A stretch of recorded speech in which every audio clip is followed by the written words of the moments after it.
This is Ann Engar. It is March 8th, 2008. And I'm Esther Howard Cook. I live at 4700 Wander Lane. And how long have you lived in Holladay? I've lived all my life here. In fact, I was born next door. So you were born in a home, not in a hospital or a doctor's office. I don't even think there was a midwife. And your parents were, the names of your parents? William George Howard and Ruth Hawking Howard. So you lived next door, and is that where you grew up? I grew there, and when I got married, bought this piece of ground from my father. So your father owned this property and you bought it from him? Yes. Oh, fun. And how has Holladay changed over the years? Everything's changed with the times. God, we used to walk to school and carry lunches and no telephones. It was very different. We had different clothes, of course. I had shoes that came up over my ankles and a panty waist to hold up white stockings. Oh my. And you were saying, I think, Wander Lane. And where did Wander it come? Lane along here didn't go through till I got married. I think a couple of weeks before I got married. This was a deep, well, if you can see the Spring Creek now, it's deep. And they came with big horses and filled it all in, took down the trees. It was beautiful down there. Maybe when you go, you can look down there and see how. And you said there was once a bridge planned for it? It was, we wanted a bridge, but it was so costly. They could get men and horses cheaper, I guess. So, tell me about your parents. What did your father do? My father worked as a salesman for an insurance company. Then later on he got a job with the Granite School District in the maintenance department, where he visited the schools and found out what they needed. And your mother? My mother was taught piano, and she taught every night after school. There'd be maybe 5 half-hour lessons, and she gave them for a quarter apiece. Oh my! Because she wanted people to play the piano. Well, and it was depression too, so she used the money. And was your father musical too?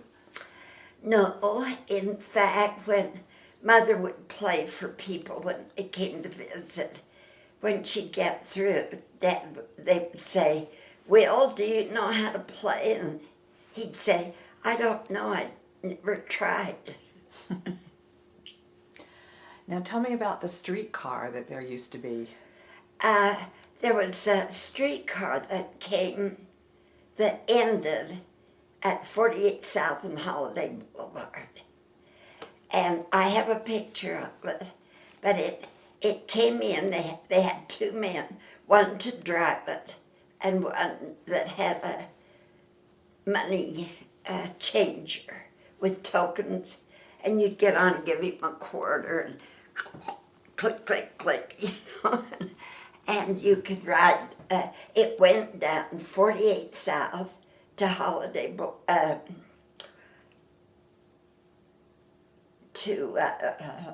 where the Cottonwood Mall. Highland Drive? Highland Drive, and on into Sugar House, and then on to Salt Lake.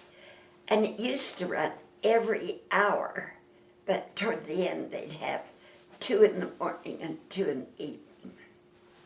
And you told me about a step-grandfather. I had a step-grandfather he thought he was the riot of Holladay, because he was always pulling jokes and tricks on people, especially the streetcar. He'd say, where are you going? She'd say. Then he'd say, what? I didn't hear you. Well, where do you live? What? You have to speak up for us. Then he'd laugh and say, you don't have to talk that loud. I'm not deaf. But he did many other things too. And like ruined my birthday party. oh, how did he do that? He came, and I think I was in 3rd grade. And he came and he got all the kids around him and he told them stories. And he passed out cents. And he'd say, feel that? That's where a mule kicked me. Look at that arm's crooked right there. That's where I fell off a horse. I don't think it was true. So he took all the attention away from the birthday girl. Yeah. And what was his name? Thomas Mulholland. Tom Mulholland. Mulholland. Oh. And who were some of the other great characters that you remember? I remember the characters on the telephone office. In those days you'd have to pick up the receiver and the telephone operator, number please. Well, we had a different situation. The girls were friendly. They knew everyone. Because when I started 1st grade, there were 750 people living in Holladay. And they'd say, oh, hi, Ruth, my mother. Mother'd say, my son has the croup. He's real bad, Alice. Oh, I'll get your doctor. They knew everybody's doctor. They knew where you shopped and what you needed. Sometimes Mother'd say, well, if you can break away, come on up and I'll fix you lunch. And tell us about the party line system, how that worked. In those days, they had 2, 4, and 6 party lines. 6 families on one phone. Much changed quite a bit. Like today, everybody has 2 or 3 phones. Well, you pick up the phone. We were on a 2-party line. You pick up the phone and somebody would be talking, and my mother would say, I've got a very important phone call to make. Could I use the phone, Nancy? That's who we were on with. And she'd hang up, and pretty soon she'd pick it up. She'd still be on the phone. And they'd argue over the phone. And Mother would say, I really need the phone, Nancy. Well, I'll be through in a minute, Ruth. And then they'd see each other in the drugstore, the grocery store. How are you, dear? They were all friendly except on the phone. What do you miss most about the way things used to be? I miss the people. Sometimes you don't, you can go to the grocery store, and I've said a lot to so many people in the grocery store, thinking, see, I can't see. And I'd be walking up an aisle. Well, that is, I have limited vision, no vision in this eye. And I'd hear, hello, so hello, and I walk around there on the phone.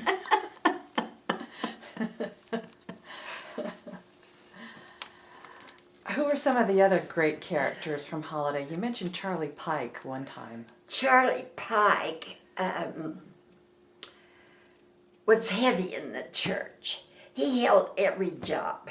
He was never bishop, but he was right there. And he would, if someone died, he would volunteer to say the prayer.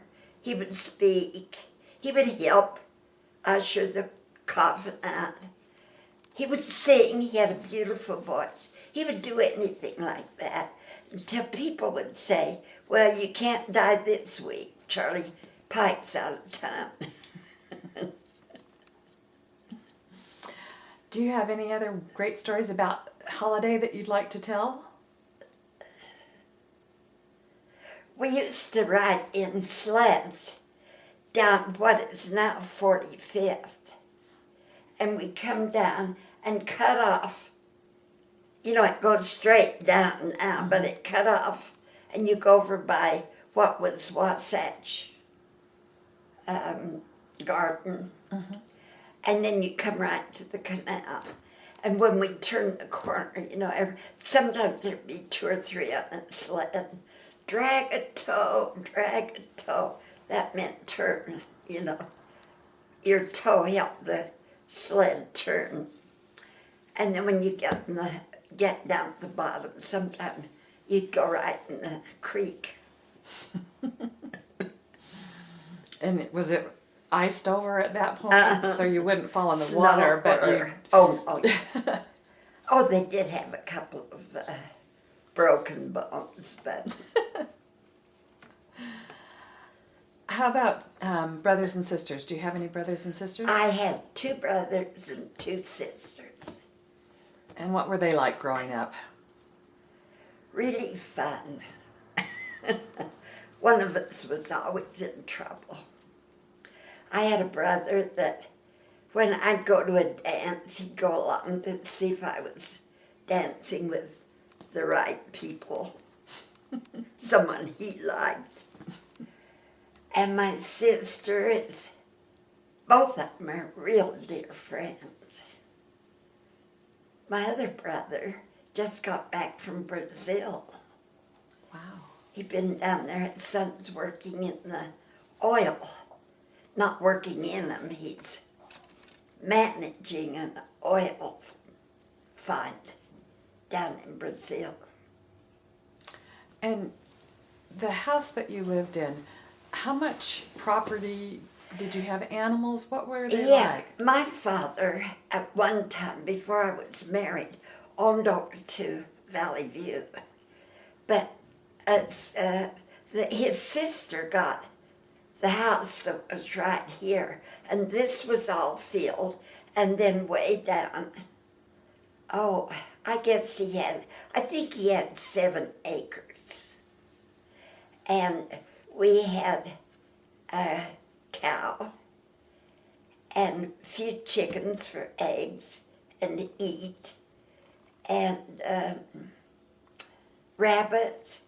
My brother went in the rabbit business, but when he found out they had to be fed and watered every day, he decided on something easier.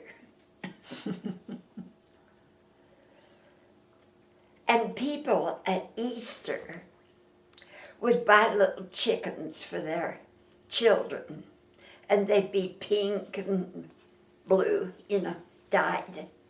And then when they'd start losing their cuteness and the kids got tired of them, they'd come out and drop them in the bushes out of here.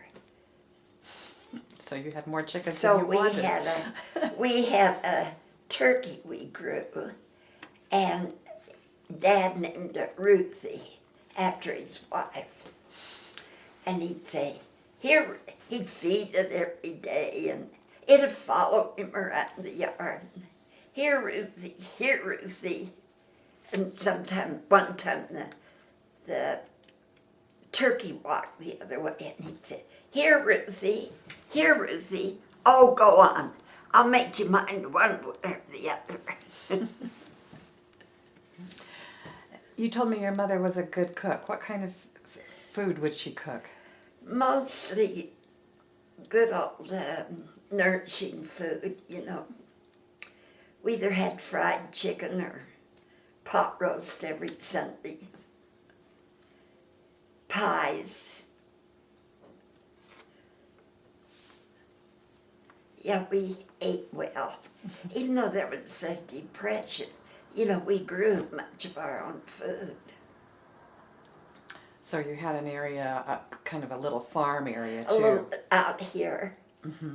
Well, Lockhart belonged to Dad, and his truck garden would be north of, between that and Spring Creek. Mm-hmm.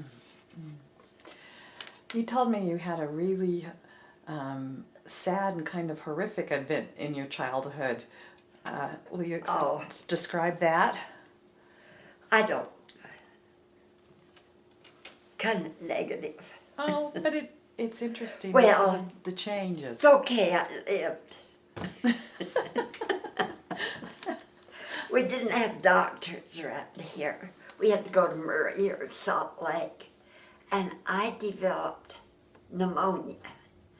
And I got it so bad that as this lung was starting to breathe again, this one was starting to collapse.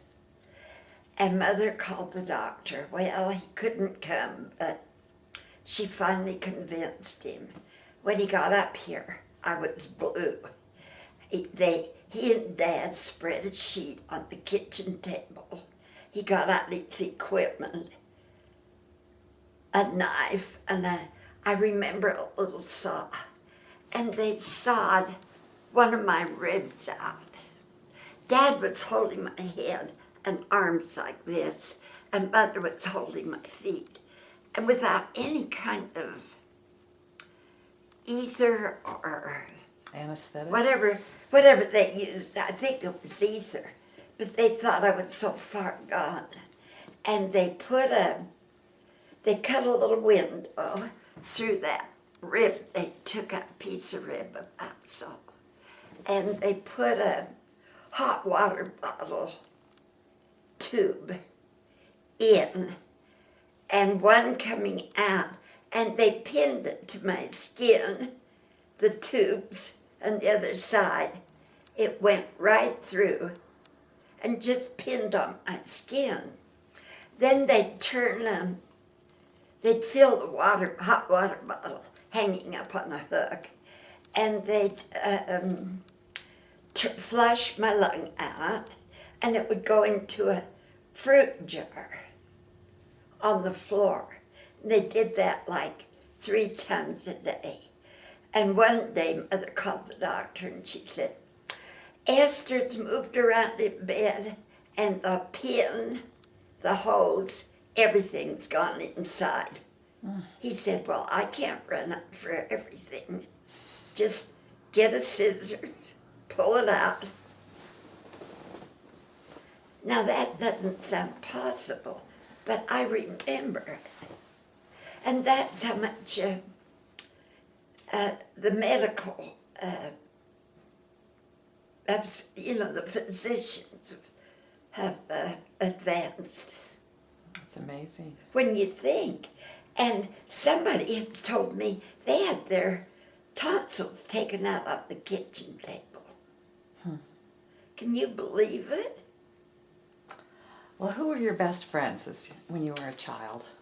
Well, mostly my relatives, because the relatives all lived around. Uncle Tom across the street and Aunt El over here. So one day up here in the field, Uncle Tom and Aunt Mary, who was not our relatives, but we called them that, moved, and the Friars moved in. And I said to Mother, now how long will they have to live there before they're our cousins? Thought that's how you got them. Live by them. What were some of the games that you used to play as children? Oh, kick the can and run, sheepy, run. Get a blanket and put one of the smaller kids in, and they go 1, 2, 3, and the child would go up in the air, and they would hopefully catch her. Where did you go to school? I went to what was called the Irving Elementary. It's now the Holladay School, but it was an old building where this came out of. And I went there 2 years. It was right just above Holladay Junior High. There was a ward house and a school in there. Then they built the Holladay School, and in the 4th grade, I was the first class that went up to the new school. And I went there to Holladay for the 4th, 5th, and 6th grade. And what was the building like? It was,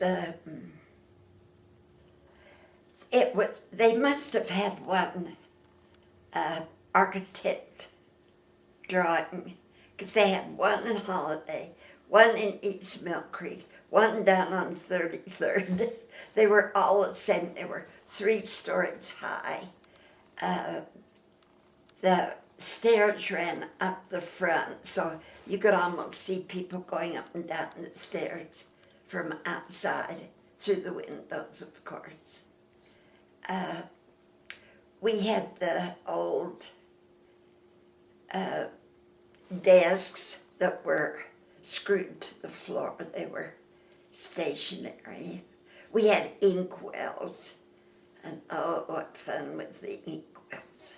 What did they do with the inkwells? The guys would dip it in, and if you had a ribbon in your hair, he'd put spots on it, on your blouse. Or they'd take, this one girl was very animated, should I say. She had a dress that had a bow that came around tied in back. The kid took the bow undone, tied it around the desk, and when the teacher called on her, she went and stand up and fell down again, and turned around and took her inkwell and went boom on his head. He grinned down. So these were all brick buildings then? Uh-huh. And did they have what kind of heating system did they have? Do you remember? I think they had boilers. They stoked them with fire, with the coal. And who were some of the teachers that stand out in your mind? I had Miss Wiss, 1st grade, and she married our principal, Mr. Webb, which everybody was delighted. Did you watch the romance going on? Once in a while, if you were sent to the office, he and Miss Wiss would be whispering in the hall.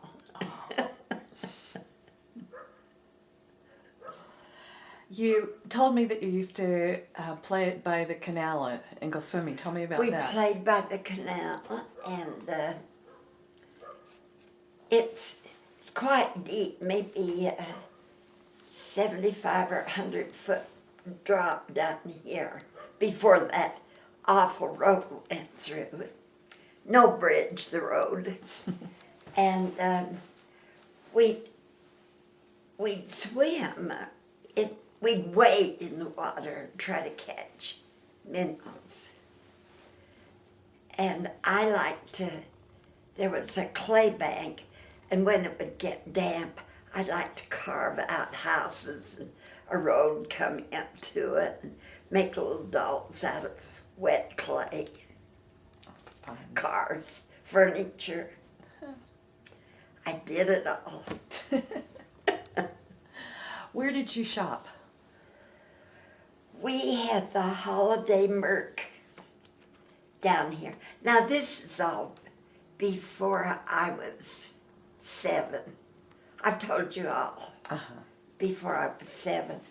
And it was a big 2-story building right on the corner of 48th and Holladay Boulevard on the southeast corner. And upstairs they used it for dancing. They had bands in my father's day.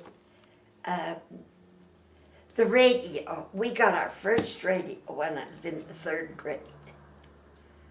And of course that did away with your bands and dancing as much.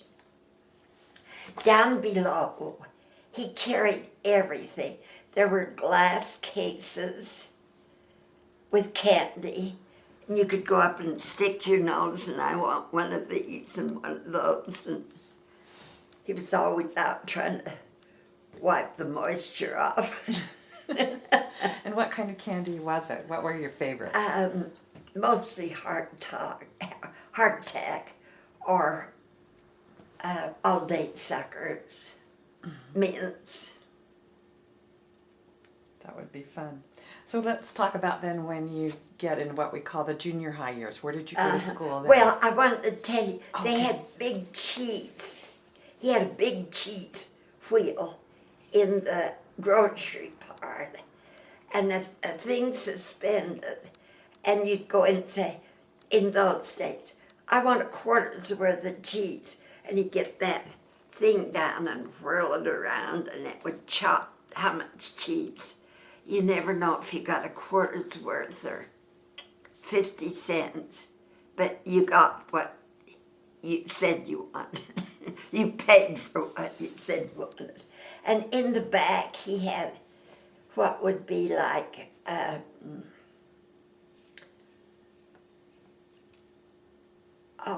what do they call it? Where you keep your valuables. Lockers. Lockers or, but you could rent one of those, and they're still in the back now where Caesar's is. Caesar's. Caesar or Geppetto's. Is it Geppetto's? Geppetto's. Yeah, it is. Uh-huh. You can go back in there and see some old-fashioned keys, and it was wonderful. He'd have, being a man, you know, they don't have as much imagination about women's clothes. He'd buy 3 bolts of material. One purple, one red, one yellow. And everybody would go down and buy enough to make their children's clothes. And you'd see, when you went to Sunday school, you'd see this, your dress pattern, you know, that he bought down, your mother bought down, be sprinkled all out through the congregation.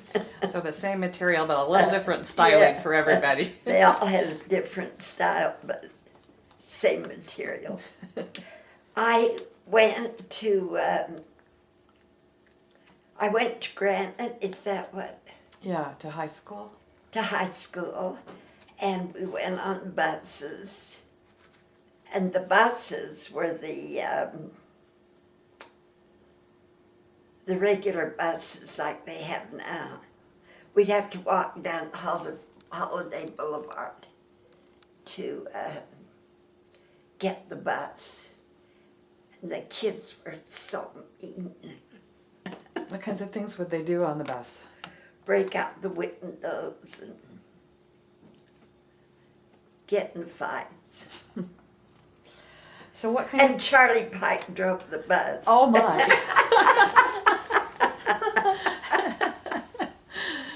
So did he sing while you were riding along? Not very often.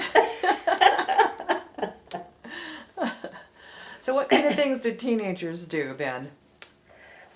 We had holiday dances in the Ward House. Every Friday night was, well, they start out with having movies. And to get you there, they'd have winning tickets. And one time I won a sack of flour. Oh. And then they had the dances with live orchestra. I think I told you about the the live orchestra was about 8 or I guess it was an 8-piece orchestra. And the boys would come from, Sandy and Murray and Salt Lake, East Milk Creek, and then there'd be more boys than girls, so they'd stand in the middle. You'd dance about that far, and they'd tap you, and you'd dance, and you got to meet a lot of guys that way. Where did you go for outings or vacations or things like that? Mostly we'd go for short ones, up the mountains, up Brighton. My uncle drove the Brighton stage line, the one that lived here. And they took people up to Balsamian, and it was like a resort hotel, only you couldn't compare it to what they have now.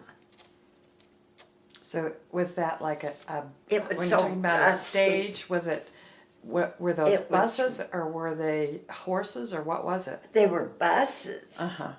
This is when I was older. Oh, okay.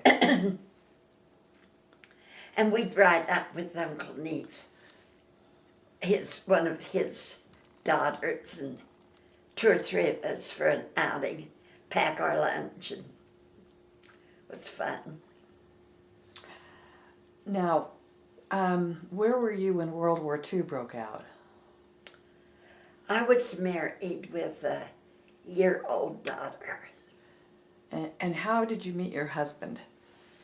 I met him at one of these dances. And where was he from? England. And he had moved here to the United States? His family came when he couldn't remember England, but his family joined the church and came. And I love English people. I've gone on two monthly visits to England. So what part was he from? He was from, she was from Heathrow, Uh-huh. by it was Mortlake by Heathrow. Uh-huh. Mortlake being the town where they rowed the boats down the river. We saw all that. It was fun. And what did you think of your husband when you first met him? Oh, I don't think I thought anything. I think my knees buckled. And how did your courtship proceed? Well, I to tell you, I was only 15. And he'd asked me he was 19. And when I'd see him at the dances, he'd say, "How about a movie tomorrow night?" My mother wouldn't let me date, but how am I going to tell this gorgeous man I can't? I'm too young to go. So, "Oh, I'm busy that night. Oh, I'm busy." So that went on for a couple of years till I could date. And what did he look like? Well, there's his picture. Oh. How do you show it?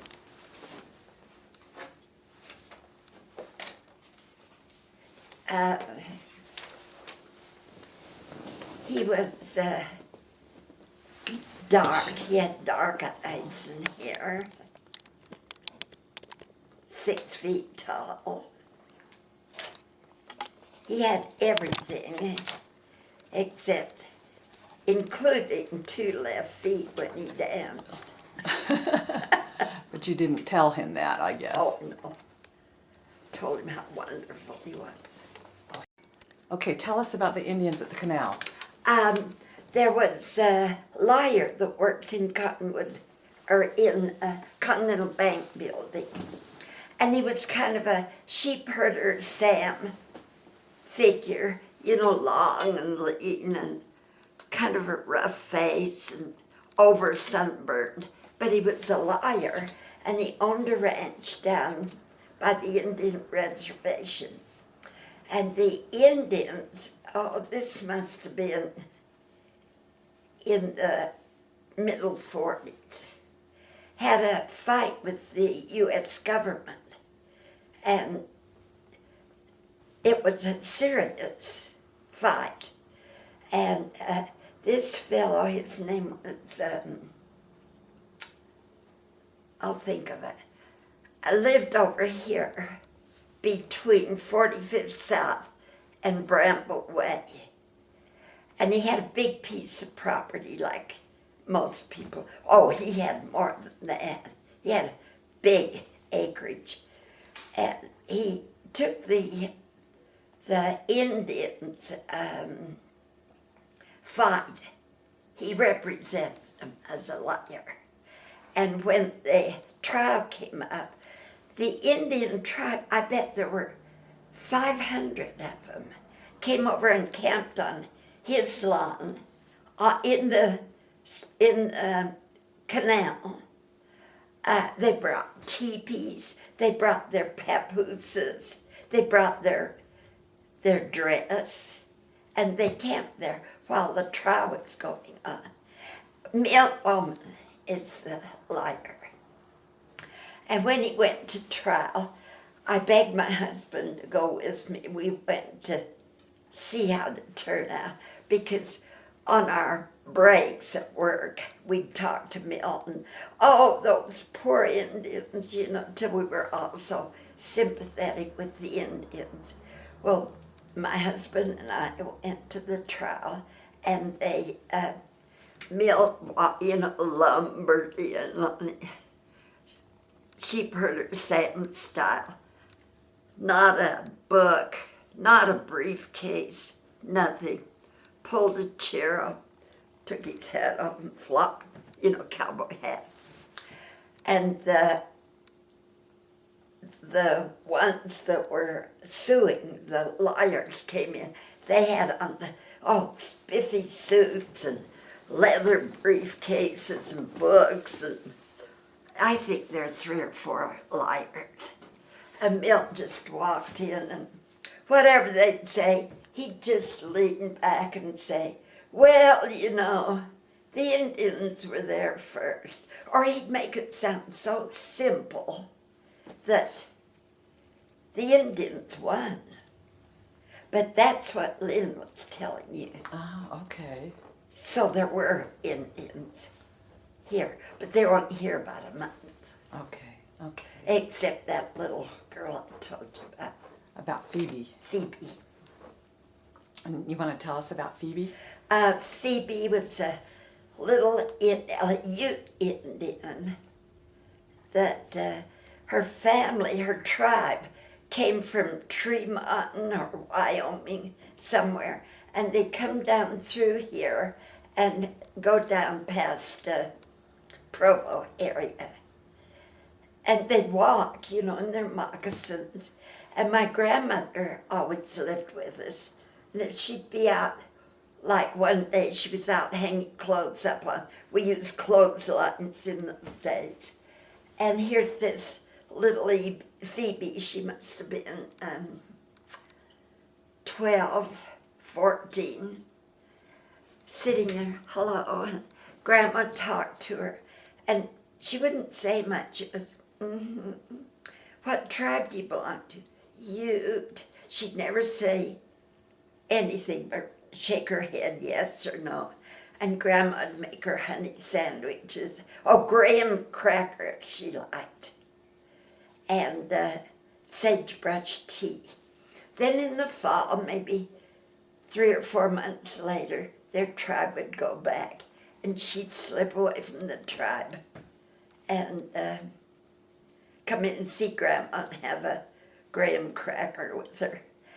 And they would also go, we had a cave up on the hill, and we called it the Indian Cave, because some of the boys would crawl back in and they'd find Indian beads and pieces of leather and they said there were Indians buried by the cave, but I don't know.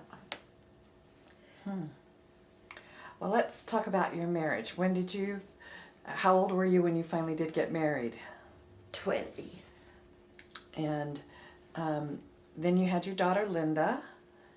Yes. And she was, the war came on, so she was about 5 when I went to work. And tell us about your job, what you did. Oh, I was a media buyer, space buyer, whatever you want to call it. And I was the first woman to ever have it. They had my name national in the standard index where you look up newspapers and find out their the information you needed if you want to place an ad in their magazines. I loved it. I was terribly unqualified, but I learned. And you were telling me about Christmas Eve and a certain opportunity that came your way. Oh, when Linda was about 4 or 5, is that the one? Mm-hmm.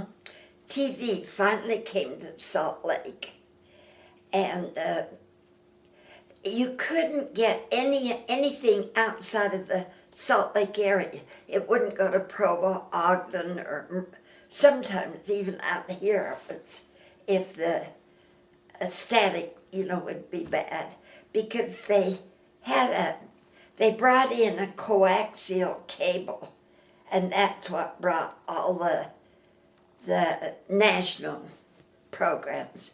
But for about 2 or 3, maybe more years, there was we had to originate our own commercials, they'd buy film, and then we all had live announcers.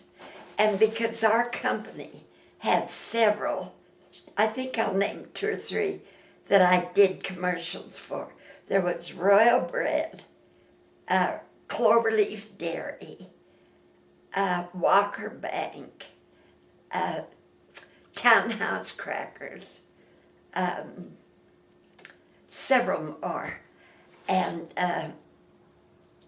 they didn't have anyone for announcers.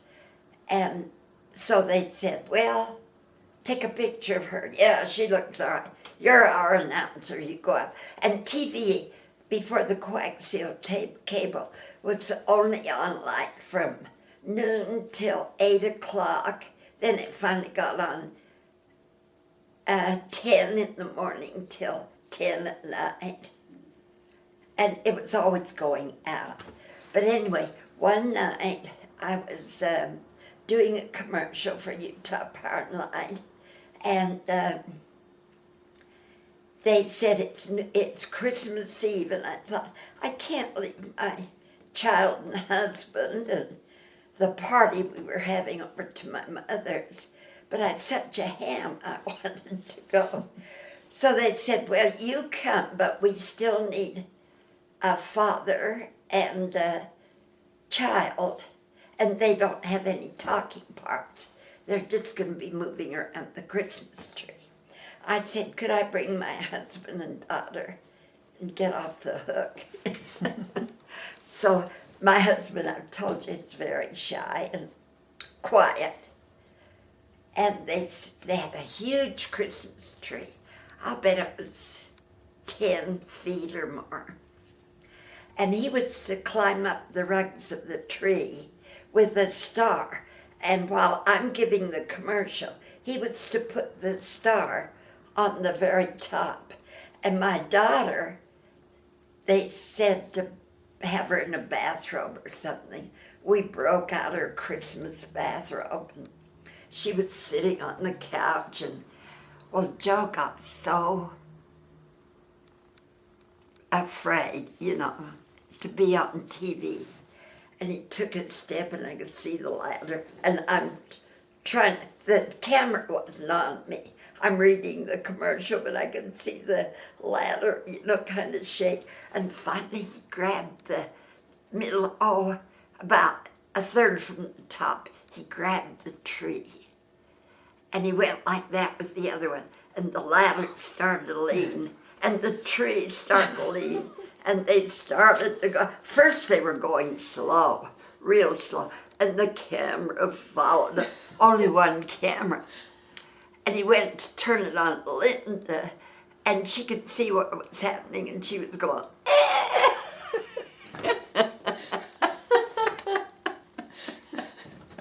oh, it was fiasco. There were 2 or 3 like that happened. Should I tell them? Oh, Do I have sure. time? You have time to tell as many as you'd Do like. you have time? Yes, we're fine. One time, the announcer, he worked for our company, but he'd do the news on TV at night. See, it was such a new thing. They didn't have regular announcers. And he wasn't the LDS guy, and he smoked one cigarette after another. And I was doing the commercial, and he was going off camera. He was going through the news, see if he could pronounce all the names. And finally, they went 2, 3. No, they went 3, 2, 1, and you're on. And they flipped it over to Vic. And he flipped his cigarette in the wastebasket that was full of paper. So he pulled, while he's giving the news, he pulled the wastebasket, and it was conical, bigger at the top, and he went like that to put the fire out, and his foot stuck in the bottom. And you could see the flames and the smoke coming up, and he's trying to read the news, and it burned. They just said, sorry, we have to go off the air. And he burned his pants and his socks and his leg a little bit, but wasn't too bad. But there was something like that every time. And what was Holladay like in the 50s and the 60s? Well, when TV first came out, if you had a TV, you could depend on neighbors coming who didn't have it, that wanted to see the wrestling match, or they wanted to see a show, or, so there was a lot of visiting and friendliness. You could borrow a cup of sugar from somebody. And certainly you had more doctors and stores and things like that to go they to. gradually came in, and we could I rode a bicycle. Mother was putting up fruit. I rode a bicycle down the road to get 10 pounds of sugar. It had a basket in the top, a wire basket, but one of the wires stuck up, and I put the sugar over the wire. Oh. And I made a line of sugar all the way up to home. When I got home, there wasn't any sugar. So what was it like in World War II? Well, we always kept track of who had gone and how people were getting along. And we had scripts, or what did they call them? They gave you books, and you could Coupon books. Coupon books. You had to have 2 or 3 coupons for sugar, for 5 pounds of sugar. You even had to have a coupon for a new pair of shoes. And I was wearing out shoes at the rate of every 6 weeks. And I think I could only have a coupon every 3 months. So my mother cut the oatmeal, came in a round box, I guess, and she'd take my shoe and draw it, and then cut out the thing and put in the bottom of my shoe. What are some important lessons you've learned in life?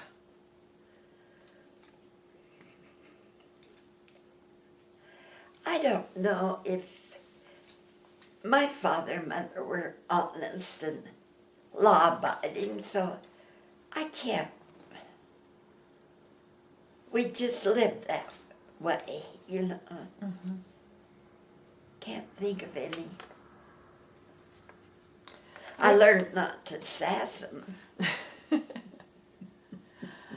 What are you proudest of in your life? Oh dear, I haven't done anything spectacular, but boy have I had fun. I don't, my home, I always loved my family, my extended family. Well, it sounds like you did some travel too, going to I England did twice. travel quite a bit. Where else have you been? I've been to Hawaii 5 times. I've been to Mexico about 30, I guess. I've been all around. I think I've been in most of the states in the U.S. Maybe not quite, but all up through I've been one time up to Maine and caught a ship that went down the St. Lawrence to Montreal. That was fun. My daughter went to school in Hawaii, so we'd go over there for Christmas. That was fun. How did she decide to go to Hawaii for school? Well, it was kind of a present to her. She hadn't been to school much because she'd been ill. Mm-hmm. So she wanted to go there, and I screamed, but let her go. So we'd go over, and Santa Claus over there comes in a boat. So it's kind of fun to see different countries. That isn't a country, but... But it was originally. It was when she went over. They got their statehood the year she was there. Oh, really? That would have been exciting. So that was party time. How would you like to be remembered? Oh, gosh. I wouldn't want to be remembered as being grouchy or hard to get along with or any of the bad things. I don't suppose people will remember me very long. Oh, I bet they will. I bet they will. Did you want to ask her any questions? I haven't thought. I've just been... They would remember you as cheerful and happy and full of life. Oh, dear. Oh, dear. I asked for that. Well, thank you very much for your time, and we appreciate your stories very much. And I've got 1 million of them in here. And I just, you know, after you said Lynn saw Indians living on the canal over there, I thought, no, he didn't. And then I remembered after you left. Well, I'm glad it brought So I back a think I'll fond write memory. it. Well, you should. Show us your book, by the way. I've tried to write stories. This is when my Uncle Tom, if you'll notice there's a little cinder block house down the hollow. And when I was a kid, he was always, you know, we were always visiting because we were relatives. And he was frugal. And he got his light bill, his electric bill, and he had a 8-room house. No, it was about a 10-room. He had about 6 bedrooms. He'd been on a mission to England. When he saw those manor houses, he came home and built one. And it was beautiful. It had sliding doors between the living room and the parlor. He had a big 7-scaled, you know, a flat piano. Oh, and a grand piano. But anyway, it was a beautiful, and as long as he was spending money on himself, that was fine. But he didn't like to put money out for anything else. And when he saw this bill, $2 for a light bill for that big home, he said something's got to be done. And he was an inventor. He invented a couple of things that are still in use. But he decided he's going to have his own powerhouse. And that's it over there. He worked on it, and he worked on it. He got my dad to work on it. And if he had enough electricity, they were going to have enough for both houses. And they wouldn't have any $2 light bills. And he'd plug it in, and it'd go out.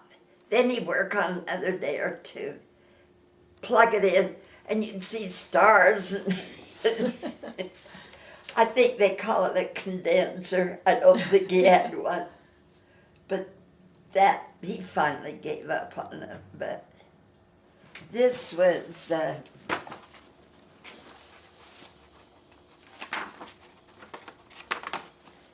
oh, that wasn't. I had the wrong story there.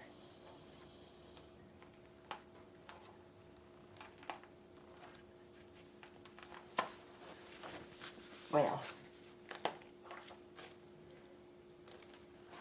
some of these pictures, I told you how I wrote them. Mm-hmm. This is the first schoolhouse. I didn't go to that one. Showing up already. No, I do raise it up there. There we go. Now, And I that want to was show you. just east of where Olympus Junior High School is now. Is that where that was? Uh-huh. And this is the Brigham Young alphabet. Have you heard of Yes. the alphabet? I finally got a copy. Oh. And that's the alphabet. Right. And I'm not sure it was taught in that school, but I like to hope it is. Now I have a question on the trolley. The trolley that went down. Uh-huh. Were those pulled by horses or were those? No, they were. They didn't come till electricity came, and they went on. Am I on camera? Mm-hmm. It went down a rail, and it had a line that went up to an electric line, and it followed them down. And the kids used to put pennies on the track, and the trail, it'd run over them and flatten them, or they'd put grease, and it'd be a little hill, and the wheels would whirl around, and the car wouldn't move. Did people have animals, horses and cows and things up here? Well, everybody went. Now, this is when I was a little kid. This hasn't happened for years. But everybody had enough for a horse, well, at least a cow and some chickens, maybe some rabbits. They had a truck garden and fruit trees. They'd always have apple and peach. And you told me you had a pony. I had my family had a pony, a little one. And you'd go down and slap her on the shoulder and say, "Queenie, down." She'd put her head down. We'd sit on her head. She'd raise her head. You'd slide down the neck and go for a ride. You wouldn't have to have your dad lift you on the horse. It's a very well-trained horse. Well, thank you for sharing your memories with us. They're wonderful. Well, I wish when you go out, think of some that were better. Oh, these are wonderful stories, and you're a great storyteller. Thank you so much. And I've got Go ahead. for my wedding dress. And your grandmother tatted it. And she tatted it. This is a prize. and I'll show it to you in green. It's, oh dear, look at that. Oh my. There are 13. She crocheted or tatted with this ribbon, but there are 13 chrysanthemums. Oh, that's beautiful. Look at that. Isn't that pretty? That's an art piece. It's prettier under bright green.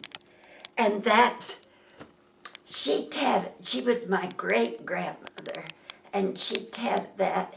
She was born in 1847, and she was married in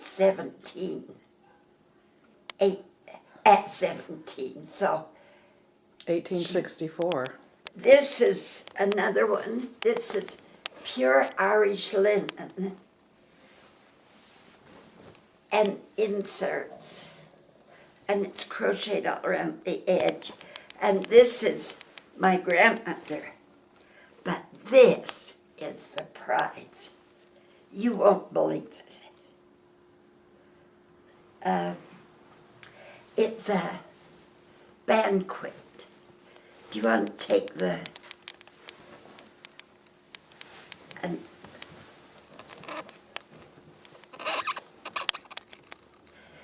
it's done, oh, it's double that. Oh my. See it's done with cut stitching. You pull a thread, tie it off, and cut it. And look at those intricate roses. Let me show you.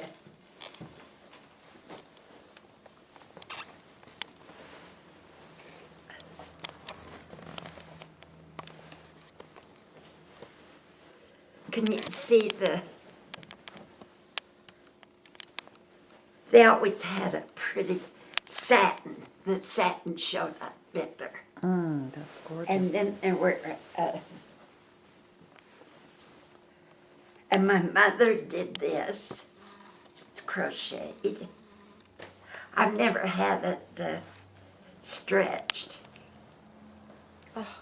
And she did a bedspread out of the same style, only heavier yarn. Isn't that pretty? That is. And then, oh, this is what my daughter brought from Hawaii, and I won't unfold it because it's getting pretty tattered. But it's tapa cloth, T-A-U-P-A, and it's the native women take the fur, it's kind of like a fur that grows on, well, it's hemp. What do I mean? A hemp? Hemp. Hemp? Yeah, on palm trees. And they get it wet, and they tap it till it's flat. Then they color it. And if you can see, I will open it up. This is the Hawaiian color. This is a huge thing. I hate to undo it too much. But if you notice, it's got numbers along. And when a lady came over to work on it, much like our quilting, she put a number, and she was 29, and she did that much. But they painted with fruit, you know, dyes, their own dyes. Isn't that pretty? This is the back side of it. But unfortunately, I think it must have been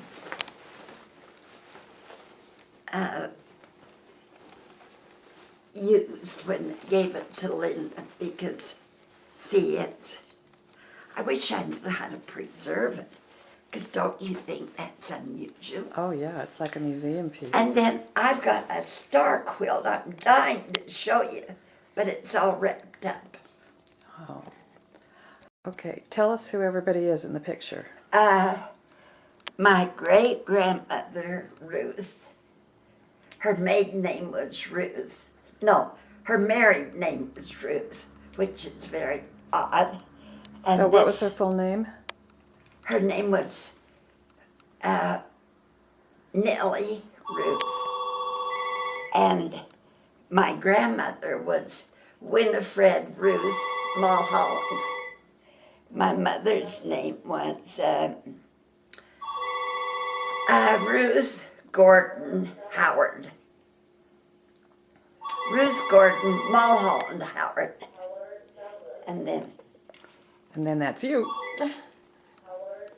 but isn't that neat?